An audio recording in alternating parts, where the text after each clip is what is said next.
hi le sing tang tui ne ka hi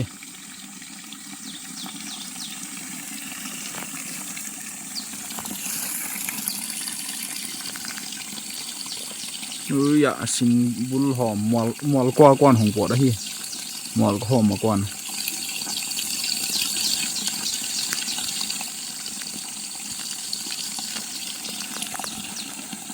chia hi le thing hlang tui ne hi lo lang tui ne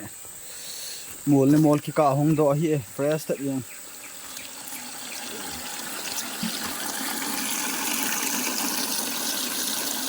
hi Delhi Kolkata ko mulo he ta bang he ini cepat na cepatin ga be te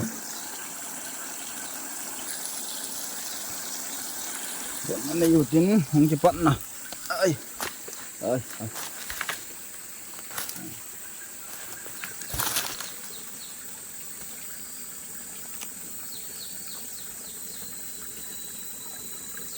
clean mong nghe thì mong nghe làm gì không được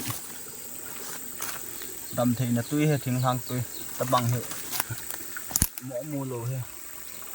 mol cái cả không độ xong cái cả ta bằng về thì chơi tận cả với nó lai rồi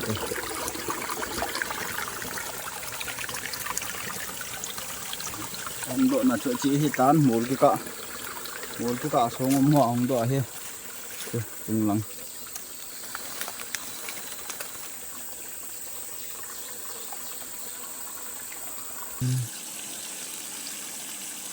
chỉ hi mỗi cái cả hồng đó hiện nào ông là tung lăng thiên phùng thì ta